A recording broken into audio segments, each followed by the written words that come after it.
English सबको बोलना है और ज़रूरत भी है, क्योंकि इंग्लिश इंटरनेशनल लैंग्वेज है। और अगर आपको out of your city country अगर जाना है तो कम्युनिकेशन का एक ही लैंग्वेज है और वो इंग्लिश है। और मैं आपको बताती हूँ ऐसे 3 की पॉइंट्स जो कि बहुत एसेंशियल है इंग्लिश बोलने के लिए।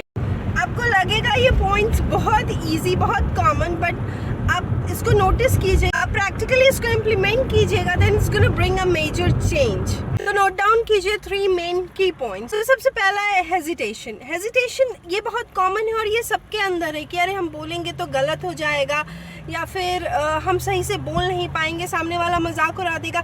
तो सबसे पहला पॉइंट है हेजिटेशन, जिसको कि दूर करने की ज़रूरत है और इसके लिए चाहिए आपको practice. You need to practice practice and practice more, तभी आपके अंदर का जो हेजिटेशन है वो हटेगा।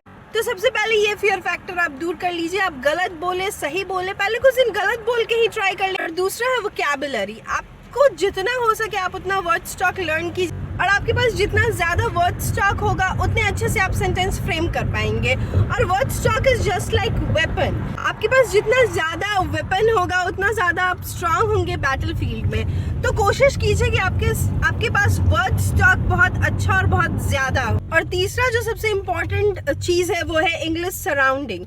सराउंडिंग का मतलब है कि अगल बगल जो भी लोग हैं उनसे आप इंग्लिश में कम्युनिकेट कीजिए। अगर अगल बगल लोग नहीं है कम्युनिकेट करने के लिए तो नो प्रॉब्लम एट ऑल, आप न्यूज़पेपर पढ़िए, आर्टिकल पढ़िए।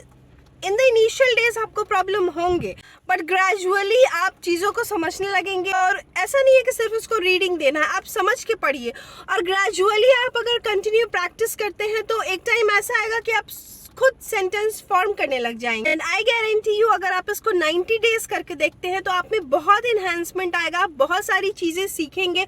और सिर्फ ऐसा नहीं है कि फॉर द नेम शेक बस करना है कि बस वर्ड रट लिए, बस रीडिंग लगा रहे हैं, बस याद कर रहे हैं वर्ड्स को, ऐसा नहीं। आप उसको कहाँ किस वर्ड को अप्लाई करते हैं। अगर आप न्यूज़पेपर पढ़ते हैं, न्यूज़ आर्टिकल पढ़ते हैं तो कहाँ किस वर्ड के साथ किस सेंटेंस में हम किस वर्ड को यूज़ करते हैं आप वो भी सीखते हैं। तो उसको सीखते हुए आपको अप्लाई करते हुए किस वर्ड को हम कहाँ यूज़ कर सकते हैं, वैसे अगर आप प्रैक्टिस करते हैं तो I guarantee you for 90 days अगर आप ऐसा करके देखें तो बहुत इन्हेंसमेंट होगा आपके इंग्लिश स्पीकिंग स्किल्स में। और अगर वीडियो अच्छा लगा हो तो बिल्कुल मत भूलिए, please like share and subscribe.